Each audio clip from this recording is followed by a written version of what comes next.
Think every no is a lost sale? Think again. Most dog trainers are not losing sales, they are losing patience. Lianne, if a dog trainer has a sales consultation and the client says, I need to think about it, or I need to talk to my wife or my husband, should we just move on from that consultation?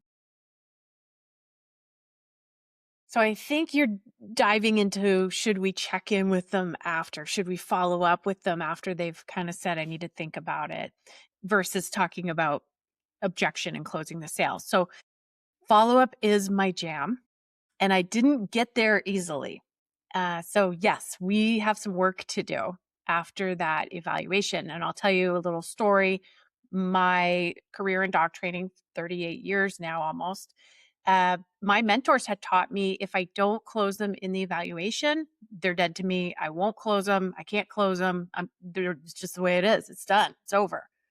And I went through so many years of my dog training career just believing that myth.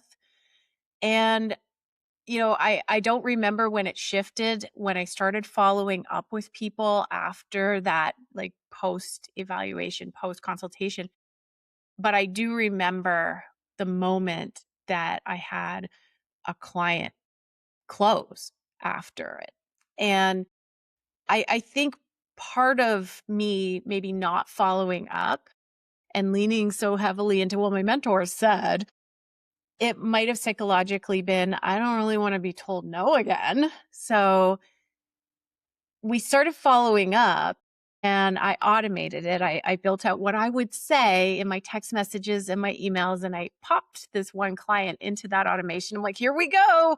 We're going to see what happens. And it was just imprinted on me because I got reinforced. As she responded right back in a text message and she said, yeah, thank you for following up, checking in. I absolutely want to do this. Things got busy. And I remember it too because it was a tough situation. It was multiple Belgian Malinois sibling females. Like, it was a lot. And they were nervous and sketch and all of that. So it was a huge sale for us. It was a lot of work.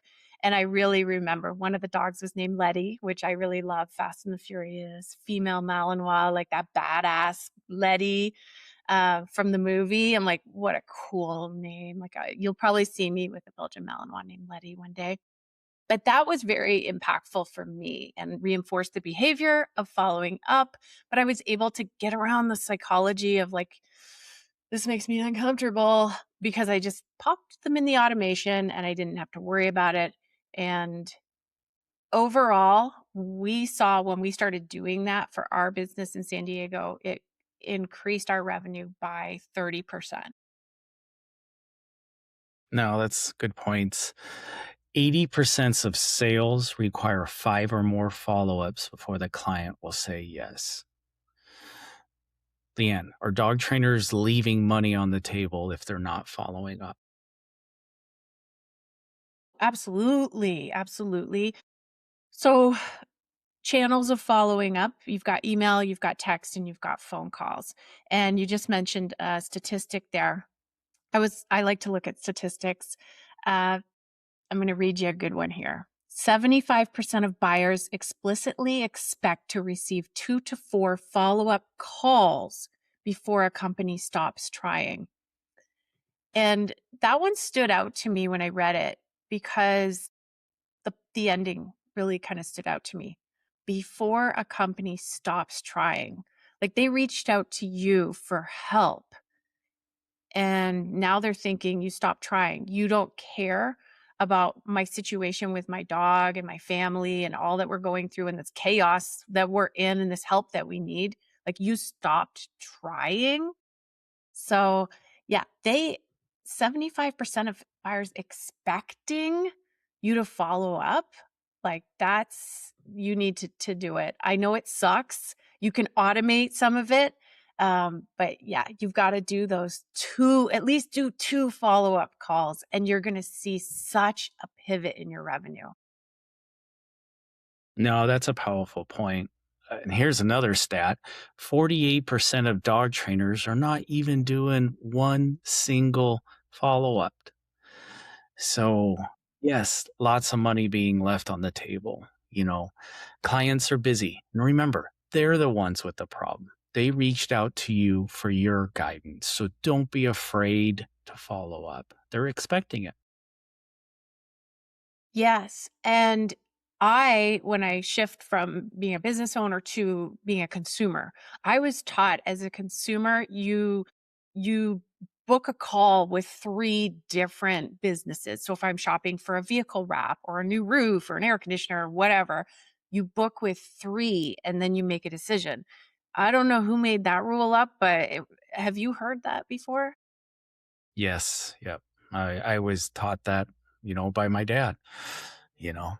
Okay, okay. So, yes, that is definitely, uh, something that lots of people do. So, if someone is meeting with you, they're probably meeting with 2 other dog trainers. And then, you mentioned a statistics, I can't remember the exact number now, but you mentioned that a certain amount of business owners, dog trainers are not following up. How much? 48%. Okay, so 48%. So odds are, if they're just meeting with 3 dog trainers, if you follow up, you're probably going to close the sale because those other 2 dog trainers are probably not following up. They're like me 100 years ago when I was like, "I'm not doing it." Maybe because I was taught, that myth of it's not gonna work anyway, or maybe because in my head, I'm like, "I don't want you to hurt my feelings." But I was not following up.